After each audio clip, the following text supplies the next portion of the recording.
For this 3077 vodcast, FIFA will be the main aim. Throughout, a brief history, the structure, the culture, and the size and environment of the organisation will be covered. A small part about FIFA. FIFA was founded in Switzerland on the 21st of May 1904 by 8 founding members of different countries, one of which, for example, was France. On to the 22nd of May 1904, the first FIFA Congress was held in Zurich to discuss matters including the laws of the game, for example, amongst many others. On the 1st of September 1904 came a big moment for the game that we know and love today, the first production of many of the laws of the game. Fast forward approximately 26 years and we arrive at the first ever FIFA World Cup, which was held in Uruguay, with the hosts winning the final 4-2 against their neighbours and rivals Argentina. On to the 8th of June 1998, Sepp Blatter is elected as the president of FIFA, a reign that lasted almost 2 decades. Further on to 2007, FIFA globalises more, with a total of 208 members now coming under FIFA's jurisdictions, a number which has since increased to 211. On to 2015, one of FIFA's darkest days, the corruption and bribery scandal is unearthed and becomes common knowledge through the media, with a number of arrests carried out on some of FIFA's top individuals. Finally, in the bottom right, as you can see, on the 26th of February 2016, the current president Gianni Infantino was elected. On to the management structure. The management structure and decision making within FIFA is one with very few layers, as seen on the diagram on screen. Meaning that FIFA, rather than having a complex structure, has one that is very simple indeed. FIFA is also a very centralised organisation. Both this and FIFA's simple structure will be discussed later on in the piece. The structure, as shown, is as follows. The president, Gianni Infantino, sits at the very top tier. Then flowing down to the two smaller groups of people, we've got the 8 vice presidents and the 29 members of the FIFA Council. And then finally, out of this group of 4, we've got at the bottom the General Secretary, Fatma Samora. This proves to us that FIFA has a relatively simple flow-like setup in a vertical motion, with all positions eventually reporting back to Gianni Infantino at the summit of the organisation. Decisions are made through meetings, congresses and a voting system between the relevant parties and members. This is then fed back to those at the top who implement the changes. FIFA as an organisation is very sparsely differentiated, cited by Trembath and Hassan as simply meaning how geographically disposed an organisation is. It is relatively obvious to us that FIFA would be sparsely differentiated, as it has 6 smaller governing bodies who all report back to FIFA HQ from the different continents around the world. The 6 associations are as follows: UEFA, CONCACAF, CAF, OFC, AFC and CONMEBOL. There are not many organisations that are as sparsely differentiated as FIFA covers the mass percentage of the entire world. FIFA is a very centralised organisation, meaning that the concentration of management and decision-making power at the top of the organisation's hierarchy is very populated and dense. This means that decisions should ideally be very quick and efficient to make. However, should the likes of UEFA and CONCACAF and the other members need to be present, the before-mentioned spatial differentiation can slow the process right down due to the great geographical differences.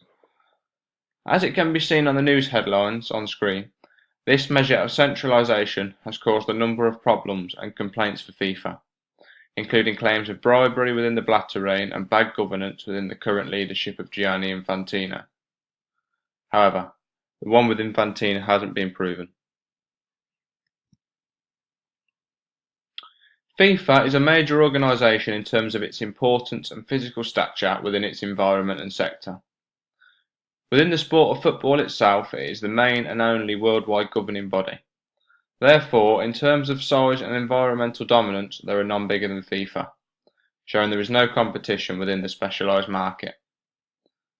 Football, as shown by the fact from the biggest global sports group in 2017, is the most played and participated in sport across the world. This therefore shows us that FIFA's counterparts within other sports are nowhere near as large or as powerful as the Swiss-based organisation. These counterparts can include, for example, the IAAF of athletics and the FIA for Formula One.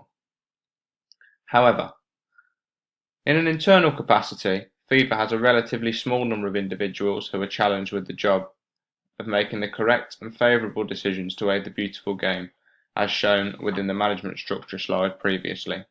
This proves to us that internally, FIFA is actually not very complex and follows a rather simple setup. FIFA's core values of authenticity, unity, performance and integrity are proclaimed to be at the heart of everything that they do. This would suggest that FIFA has a very thick layer of core values and beliefs.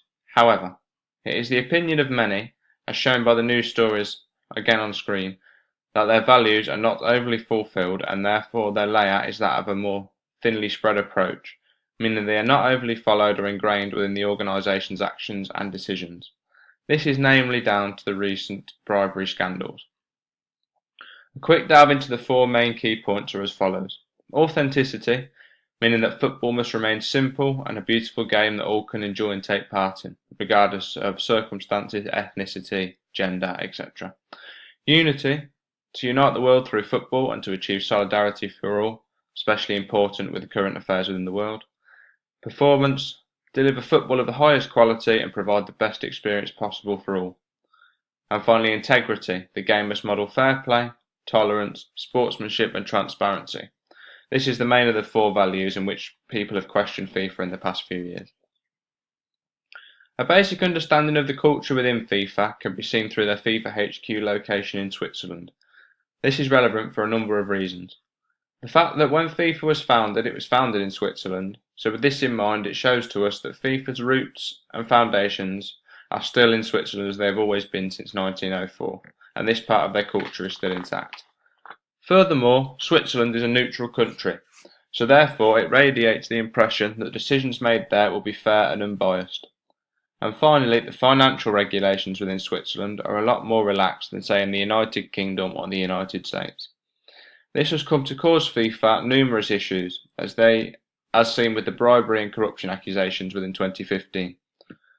The fact that FIFA is registered as a charity also proves to us that the culture is very much financially spearheaded, which has come to aid them in the past as it's no expenses spared with the likes of the World Cups, etc. FIFA has numerous ceremonies which celebrate the organisation and what its core values represent. These come in an arrangement of different scenarios. Firstly, the FIFA Congress. This is a meeting made up of the 211 members, and this is where decisions are made and announced. However, there is more to it than this, as it is a show of solidarity and togetherness across the footballing world, which lies directly hand in hand with FIFA's core value of unity as mentioned previously. A brief history of the Congress is that it has been held a total of 67 times between 1904 and 2017, with the most recent one taking place in May 2017 in the country of Bahrain. There are numerous awards which FIFA present on an annual basis. The decision of who wins the awards takes into consideration the votes of associations such as CONCACAF, managers such as Zinedine Zidane and Gareth Southgate, players such as Eden Hazard, and fans from across the world. The list of awards are shown on screen, with the exception of the World 11, which is made up of the 11 best players from across the world. This 11 is decided through the votes of the previously mentioned people. World Cups are the final arrangement of ceremonies within the DNA of FIFA, which were first started in the summer of 1930 in Uruguay. This is a very important event as it allows the best players, managers, teams and associations to showcase their talents to the world, as well as bringing the world together through a beautiful game, therefore ticking both the boxes of performance and unity within their four core values.